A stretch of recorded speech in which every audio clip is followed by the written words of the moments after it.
Data Bites. Hello everyone. Welcome to our latest episode of Denodo Data Bites. This week, we will be talking to Robin Tandon from Denodo. As many of you already know, he is the Director of Product Marketing for the regions of Europe, Middle East, Africa, and Latin America, and has immense experience in the data world, right from enterprise to cloud software arenas to so much more. Hi Robin, welcome back to the show. It's been a while since our last episode, so how have you been doing lately? Hi, thank you so much. Absolutely great. Everything's cool.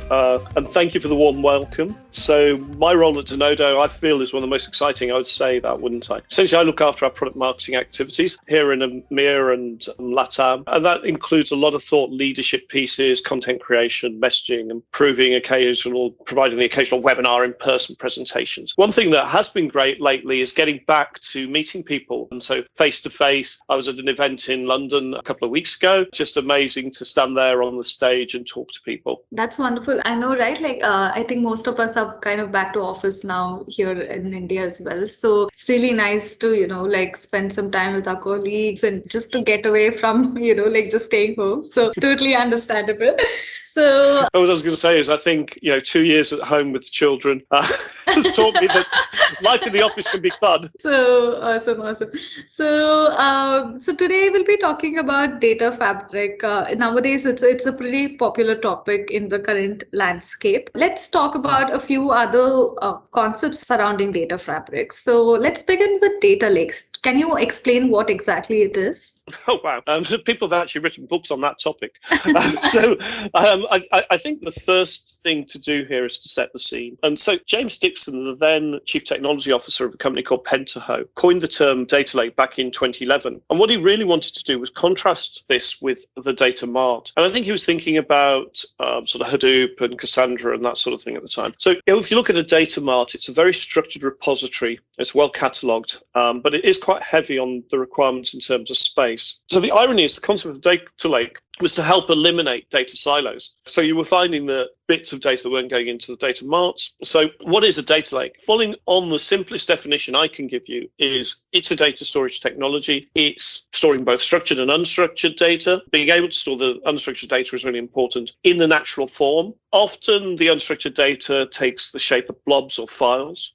So some of the key data sources might be relational databases. There can be semi-structured data such as CSV or comma-separated files, XML, JSON, and then you've got the unstructured data, which could be anything. But traditionally, people think of images, video, PDFs, documents, emails. So they're also very well suited to cloud technologies. And all of the major cloud vendors have data lake solutions. So Google Cloud Storage, Amazon S3, Azure Data Lake Storage Gen 2, as well as other third-party vendors. So the big boys that I think of are Snowflake or Databricks. And they can be very helpful in minimizing your storage costs as well as helping to centralize unstructured data that simply you would struggle to have in a data mart or have it anywhere that's meaningful. So cloud-based data lakes also have the advantage of decoupling the compute from the storage so you can better manage your costs. So in many respects, I think of a data lake as a monolithic architecture where you move the data to the data lake. Perfect. Thanks for that, Robin. So then what are the core components and benefits of a logical data fabric, and how do we kind of link these two concepts together?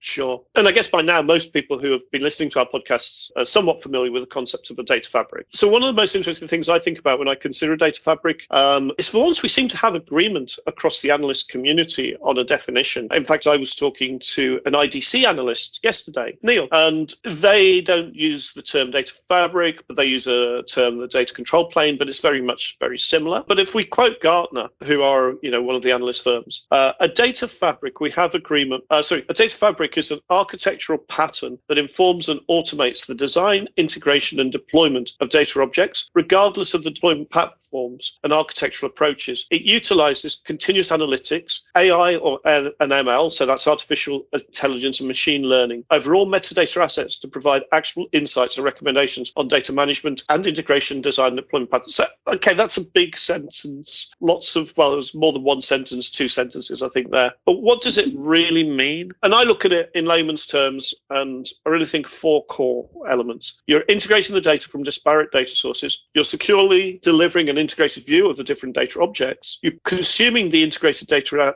for analytics and operational purposes, and you automate the entire process using AI and ML. So, essentially, we're delivering a solution to achieve those 4 key objectives. As reflected in the recent TDWI report, you have 6 key pillars to a logical data fabric. Data abstraction, so the decoupling of applications and data from the data sources. Data integration without replication or relocation of physical data. That's important when we think about it from a data lake perspective. Easy access to any data, so high performance in real time and right time data. You have a data catalog for self-service data services to make it easy to discover. Unified metadata, helping you with security and governance across all your data assets. And then data delivery in any format with intelligent query optimization. So for me, the real key takeaways is the use of AI and ML underpinning a lot of the functions of a data fabric. Right. So then what are the different approaches to data fabric implementation, and how does AI ML kind of come into the picture here? Yeah, okay.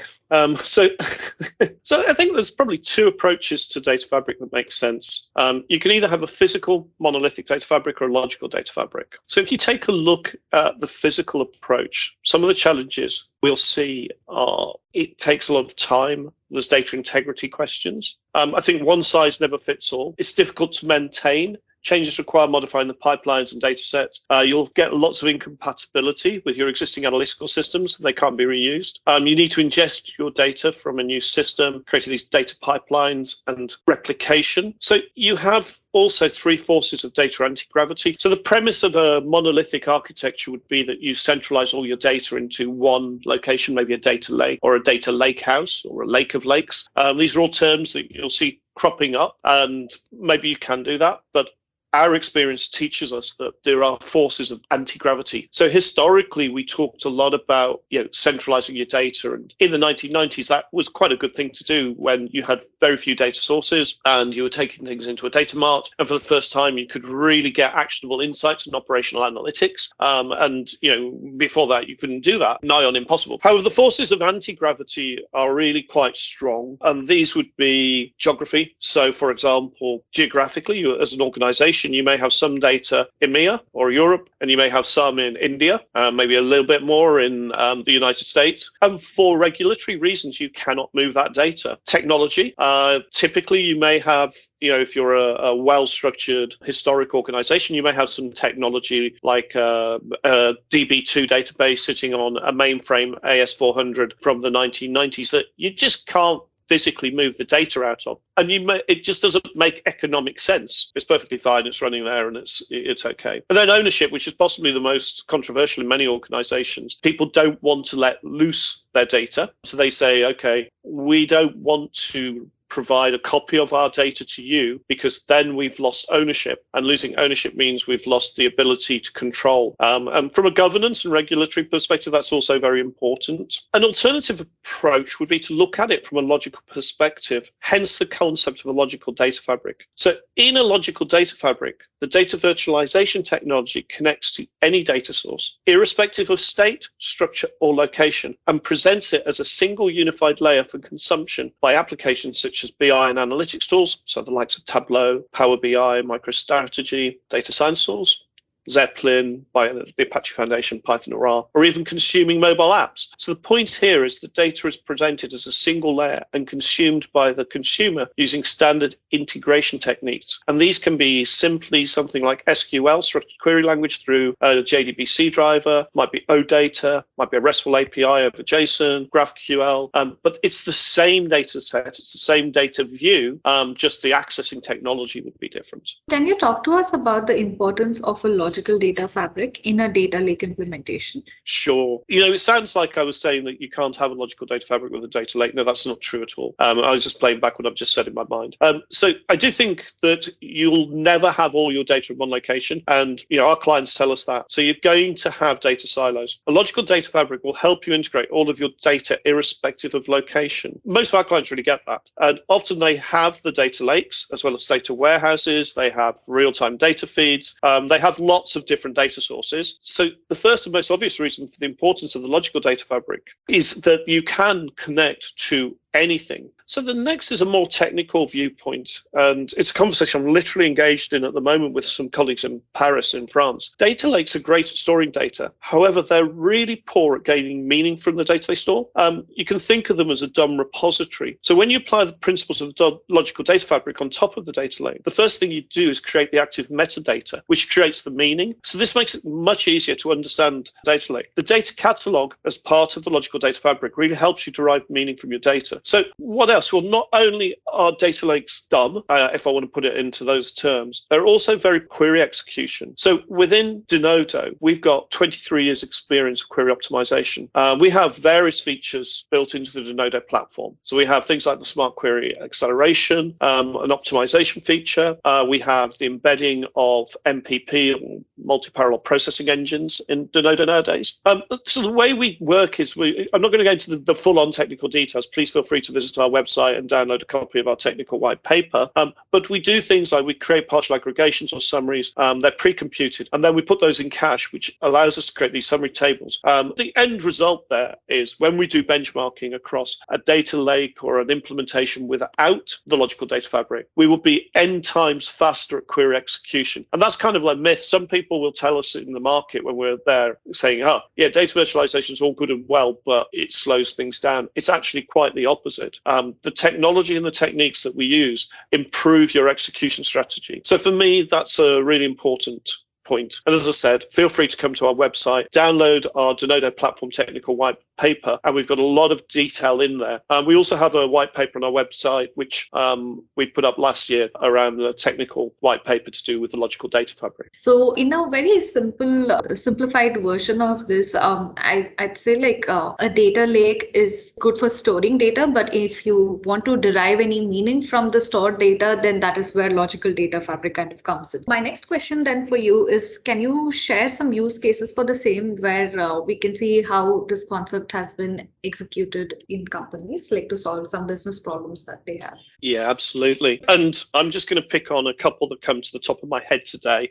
We have many customers. There's over 1,000 Denodo customers, all of which are gaining benefit from our technology. So all of the classic use cases come into play here. So customer 360, cloud migration, data governance, data services, master data management, and big data use cases are all important to us. But I guess two specific case studies spring to mind. The first is DNB, which is a large private bank in Norway. And this is a classic implementation where they needed to explore their data from a data science and analytics perspective. They had siloed data and it was all over the place. So it wasn't easy at the time. If my memory serves me right, the Denodo platform provides a single point of controlled access to over 4,000 enterprise data warehouse views, and they've got 9 billion customer transactions. So these are figures that kind of blow your mind. And they also have clickstream data from their digital channels coming in real time. So the Denodo data catalog, as part of their logical data fabric, provides all the necessary metadata information, and it enables the data scientists to quickly browse the data and figure out which data sets are most relevant for them. And in terms of benefits, I seem to remember that they really many things, and all of this information I'm sharing is public information. You can go to our website, download the case study, so I'm not breaking anybody's confidences here. They built a mobile banking app, which is serverless mobile banking app, looking at the logical data fabric. That's hosted, through AWS. And that's already got 1 million active users, and it's become a critical tool for improving the customer experience. They're doing the ML and advanced analytics, over 200 active data scientists and analysts, and they're building on-demand models that are served via the Denodo API. And if you consider this, now it was one of the data science communities, I was reading one of their posts recently, up to 80% of a data scientist's time is spent looking for data. So if you have an active data catalog with enhanced metadata, and we have lots of use cases around this, you exponentially reduce the amount of time the data scientists spend looking for the data and applying their analytics. So doing their data science work. So that's really important for them. And these models are served via the Denodo APIs, and they provide individual pricing. They provide batch models for other purposes like churn prediction and GDPR compliance. So they've got a GDPR, or global data protection regulation, here in Europe, obviously very important, but applicable across the planet. And they integrate that to their right of access reporting. So that would be DNB. Another one, slightly more simple in terms of a use case, but it's a very good one. This is a company based out of Florida, and they are a furniture retailer. They've been in business for, I think it's about 50 years. And it's a company called City Furniture. So they needed to better understand their data to help with their supply chain and better understand their customer behavior alongside other analytical needs. So some of the key things I remember them achieving were the creation of standardized data access layer, minimizing the data movement, a drive in attitude, so cultural shift in opening their data within the organization to democratization, creating that data-driven culture, and encouraging people to become much more trusting in the source of data. And finally, the acceleration of data access, they were quoted as saying, during the pandemic, their use of the logical data fabric helped in timing the market and picking up market share and maximizing profits. They did a lot of third-party integration with things like supply chains. You can imagine if you're a furniture retailer, the last thing you want to be doing is sitting on a load of stock. So being able to maximize profits, integrate with the supply chain, and understand what's going on was key to their success. Wow, very cool. So they were able to kind of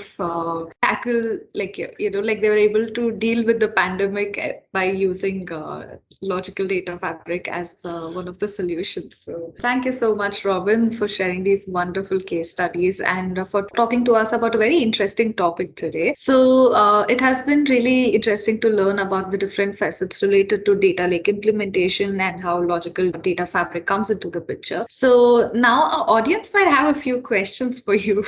So let's pick up where we left off from last time. So you know that we always do our quick Q&A rounds. So my first question is, how were your summer barbecue sessions and were you finally able to enjoy the fruit of your endeavors? Yeah, no, it's all going great. So at time of recording, my beets or beetroot are ready for the table. Was enjoying them this week. We got some mange tout. And that I was eating last night. The tomatoes, they're still a few weeks off. And last Saturday, we had a fabulous barbecue. My younger son invited a few of his pals around.